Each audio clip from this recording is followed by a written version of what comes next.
There are cities that grow like forests, wild, tangled, and accidental. Cities like London, Paris, or Rome were born from the mud of necessity.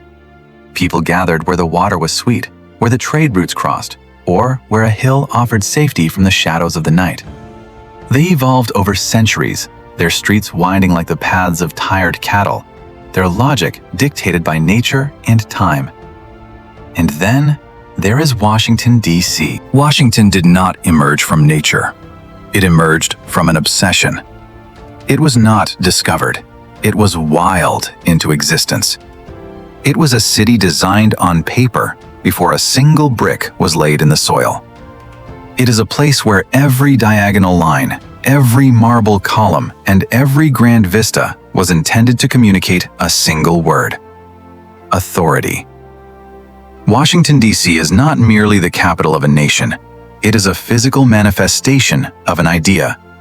It is a belief that a new kind of power could be structured, not through the bloodlines of kings, but through the geometry of reason. But from the very moment the first surveyor's stake was driven into the humid earth of the Potomac, the city carried a weight heavier than its monuments. It carried the Great Contradiction: freedom and bondage, equality and exclusion. A temple of liberty built by the hands of the enslaved.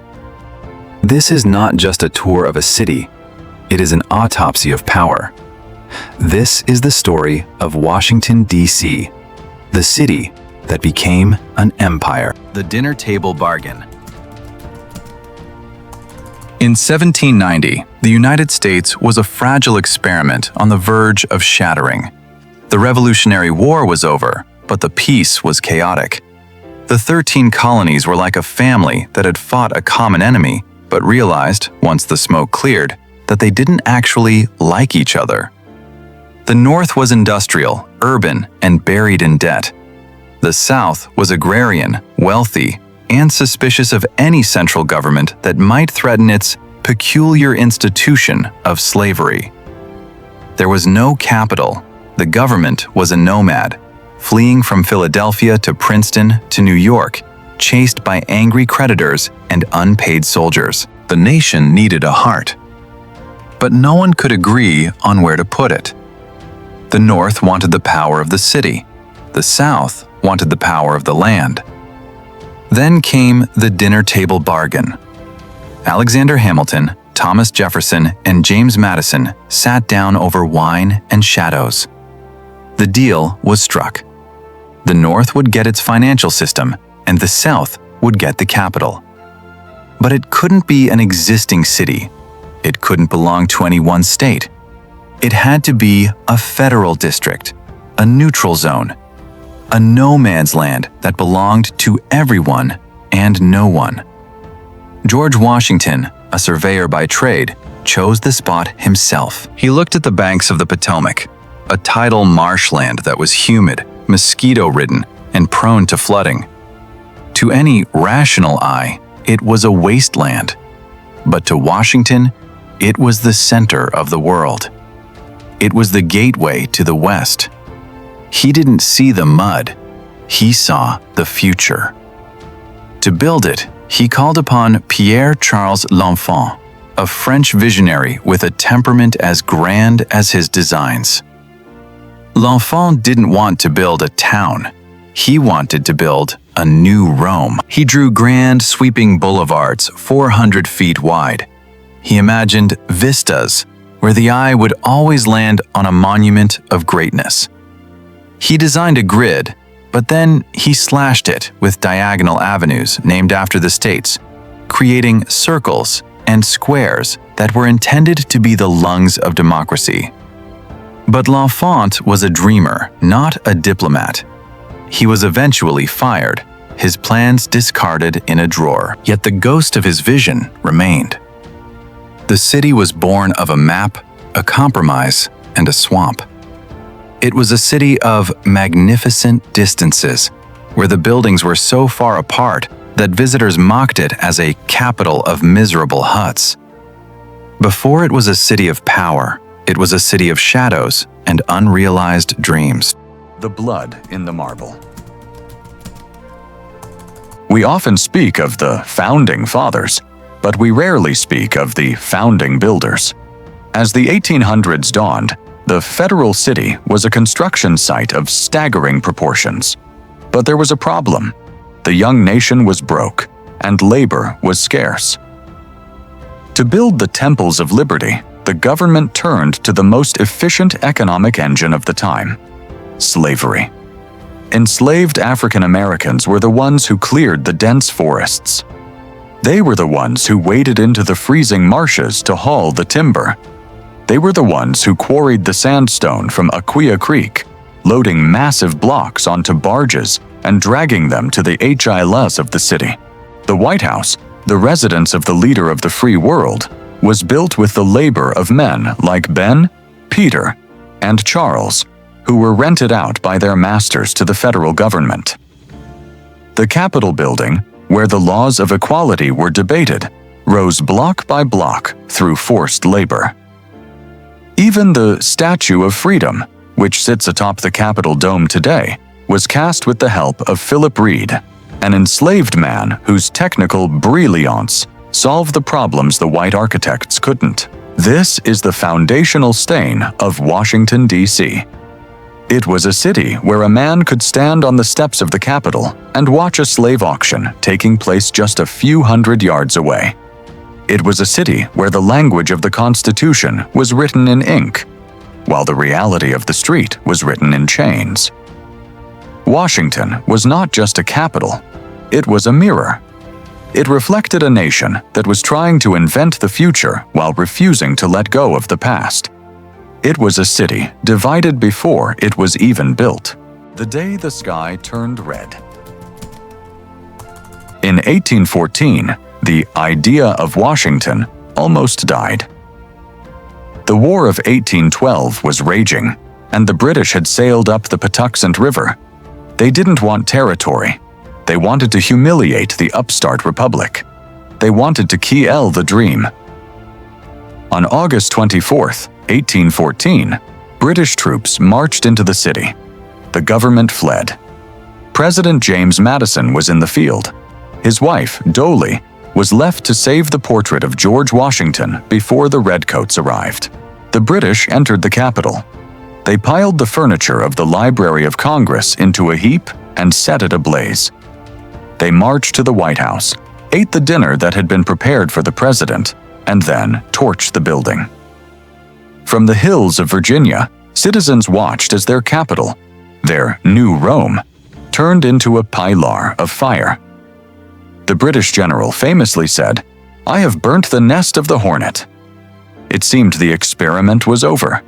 The Capitol was a charred skeleton. There were calls to abandon the site entirely, to move the government to the safety of Cincinnati or Philadelphia. But the spirit of the city survived on a fluke of nature. A massive hurricane and a tornado struck the city the very next day, dousing the flames and killing more British soldiers than the American militia had. The invaders retreated.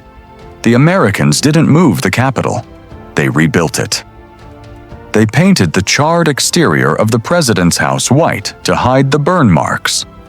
The White House was born from the ashes of a near-death experience. The city realized that it wasn't just a place of government, it was a symbol of national survival. If the city fell, the nation fell. The Fortress of Liberty. By 1861, the Great Contradiction of Washington, D.C. could no longer be ignored. The nation tore itself in two. Washington sat on a razor's edge. Located on the border of Maryland and Virginia, two slave-holding regions, the capital was essentially behind enemy lines. When the Civil War began, Washington transformed overnight. It went from a sleepy southern town with unpaved streets to the most heavily fortified city on earth. Abraham Lincoln arrived in the city in the dead of night, disguised to avoid assassins. He took the oath of office in the shadow of a Capitol building that was unfinished, its dome a skeleton of iron ribs and cranes. Many told Lincoln to stop the construction during the war. "We need the iron for cannons," they said. Lincoln refused. "If people see the Capitol going on," he said, "it is a sign we intend the Union shall go on." The city became a sprawling hospital. The patent office, the churches, and the schools were filled with the wounded. Walt Whitman walked the wards, writing letters for dying boys. The National Mall was a muddy camp for thousands of soldiers. Cattle grazed where the Smithsonian now stands to feed the army. In 1863, Lincoln signed the Emancipation Proclamation. The idea of power shifted. Washington was no longer just the administrator of a collection of states. It was the enforcer of a moral vision. The city was the staging ground for the death of the old world and the birth of the new. When the war ended and the dome of the Capitol was finally completed, a bronze statue was placed on top, the Statue of Freedom. She faces east, toward the rising sun, her back turned to the old world, her eyes fixed on the future. But even then, as the war ended, the city remained segregated. The blood had been spy-led, but the contradiction remained. From mud to marble. As the 19th century gave way to the 20th, Washington, D.C. underwent a physical cleansing. For 100 years, it had been a messy industrial city. There were train tracks running across the National Mall. There were slaughterhouses and slums in the shadow of the Washington Monument.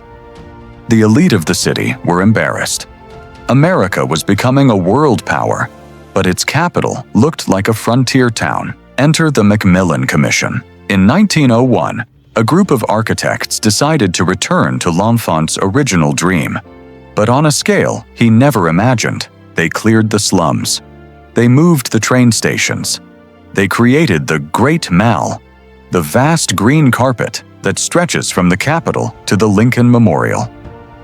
This was the era of the City Beautiful movement. They wanted to create a city that would inspire civic virtue. They built the Lincoln Memorial, a Greek temple for a frontier lawyer. They built the Supreme Court, a marble cathedral for the law. Washington was no longer a city of people. It was a city of monuments. It was designed to make the individual feel small and the state feel eternal. But this beauty came at a price. The cleansing of the city displaced thousands of poor, largely black residents who lived in the alleys of the downtown area. The federal city became a gleaming white marble stage, while the local city was pushed to the edges. This is the duality of D.C. There is the federal city, the one you see on the news, the one with the flags and the motorcades. And there is Washington, the city of neighborhoods, of go-go music, of soul food, of families who have lived there for 6 generations but have no vote in Congress. 2 cities, occupying the same space, but rarely touching. The nerve center of the globe. World War II changed Washington forever. It was no longer just the capital of the United States. It became the capital of the free world. The scale of power exploded. They built the Pentagon in record time, a building so large it has its own zip code, designed to coordinate a global war machine. After 1945, the Cold War turned Washington into the nerve center of the planet. Decisions made in wood-paneled rooms in Foggy Bottom or the West Wing could trigger revolutions in South America, famine in Africa, or nuclear annihilation in Europe. The city became a hive of secrets. The CIA, the NSA, the FBI.